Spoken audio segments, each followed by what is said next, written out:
Think about the last times you were trying to get your kid out of the door. Maybe it was school, a party, or just the grocery run. And somewhere between, put your shoes on and we are going to be late. You snapped. Not yet, just snapped. A quiet, scary, calm snap. Now, here's the question for you. What were you actually optimizing for in that moment? Welcome to Tiny Tots Lab, where we decode the hidden science of childhood, one cartoon at a time. I'm Shrikant. This video is part of the Emotional Intelligence playlist, including the last video and videos coming up for next 6 weeks. Today, we are cracking open one of the most extraordinary episodes in all of Bluey, Sticky Gecko. This episode is not about a gecko, it is about time and who it belongs to. Let's understand the concept of throughput and the optimization problem. So, in software systems, there's a concept called throughput. It simply means how much data or how many requests a system can process in given time. More throughput, better system. It is a beautiful idea for servers. As adults, we have been trained to optimize things. We wake up, we build a mental queue of tasks, and we move through that queue with precision. Monday is structured, Tuesday is scheduled. By Friday, we measure our week by what we completed. This is adult time. It is linear, goal oriented, and it moves in one direction forward. Now, here is the problem. Children doesn't have a queue. Children operate in what developmental psychologists call exploratory non-linear time. A child's brain, especially under the age of 6, is not measuring the day in tasks completed, it is measuring the day in experiences encountered. This is child time.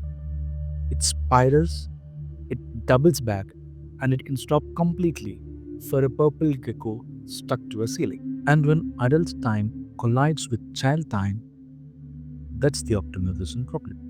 And Sticky Gecko is the most precise 7-minute diagnosis of it ever put to script.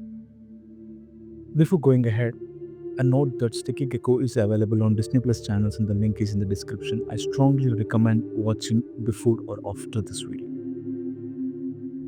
Going in, the setup is almost offensively simple. Chili, Bluey and Bingo's mom needs to get the girls to the park to meet their friend. They're running late. The solution is straightforward. Shoes, teeth, hat, door. 4 steps, 3 minutes, done. But what happens instead is a masterclass in system collapse. One thing leads to the other, and soon enough, the game becomes no one leaves until Geki, which stuck to the ceiling, falls. This is the throughput failure point. The moment when the system, trying to process too much in too little time, it stops. And Bluey starts asking why. Easily about 1,000 times, Chili keeps answering each of her questions until she realizes she cares about Judy's family. Being late would feel disrespectful. And the moment they understand each other, the weather clears. Not metaphorically, but literally. The show's makers change the sky. The storm outside the window softens into light. This subtle care taken by makers is not only brilliant but shows how much they want this message to be taken seriously. Now let's talk about what's really happening beneath the surface here because the episode is almost unfairly layered. First of all, efficiency is not the goal. Chili's strategy at the start is optimization. Get the most done with the least friction. Catch Kiki herself, time the teeth brushing, acting as a stopwatch. She's the parent running on pure throughput logic, and it makes things worse. Because children cannot be optimized. The moment you apply adult efficiency to a child's experience, you have already lost. Not because children are irrational, they are not. They are operating on a perfectly coherent system. It is just a different system. Think of it this way. You cannot try to install Safari on Android. It is not made for that platform, and we cannot complain that we are unable to do so. When we try to rush children through our timeline, we are not parenting them, we are managing them, and children feel the difference. Second thing is, Geki is actually not the problem. Here is the detail most parents miss. The gecko didn't create the chaos, the gecko has actually revealed it. Bingo didn't brush her teeth even before the gecko arrived. Bluey was already not finding her hat. The underlying reality, the child time and adult time were running completely in separate clocks, existed even before the gecko hit the ceiling. The gecko is a symbol, stuck above them, unmovable by force, waiting on its own schedule. Sound like anyone you know? You cannot knock childhood off the ceiling with a hockey stick. You cannot use the Chattermax to shake it loose. You have to wait for it to come down on its own. And then they discuss on the solution, which is connection is the only shortcut. Here is the most counterintuitive lesson in this entire episode. The moment Chili stopped trying to move faster, they actually moved. When she sat down in that frustrated heap and genuinely listened to Bluey's why questions, when she answered honestly, including about her own feelings, something shifted. It took maybe 2 minutes of real connection. And it accomplished what 15 minutes of logistics could not.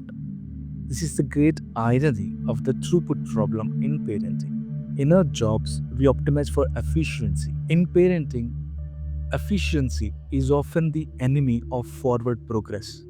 The shortcut was never the shoes or the hat, the shortcut was being real with your kid. The throughput or the optimization problem is not a flaw in our parenting, it is a flaw in the mental model we brought into parenting from everywhere else in our adult lives. We optimized ourselves for a world that runs on deadlines and deliverables. And then we were handed a small human who has never heard of a deadline in their life and who will not, if we are lucky, fully understand them for another decade. So here is the challenge from Tiny Tots Lab this week.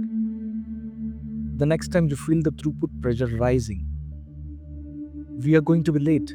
Tension. The why is it taking so long? Spiral. Pause and ask yourself, whose timeline am I actually protecting right now? If the answer is just yours, it is still okay. Just name it. Say it out loud if you need to. I am feeling rushed, and I know it's not your fault. 2 sentences of honesty with your child will move them faster than 20 minutes of logistics. And if there's a gecko stuck to your ceiling, let it fall on its own time, because it always does. If this landed with you, share it with another parent who is standing at the door right now counting to 10. That's exactly who this channel is for. I'll see you in the next one. Subscribe to Tiny Tots Lab and keep watching closely, because the best parenting lessons are hidden in the most unexpected 7-minute cartoons.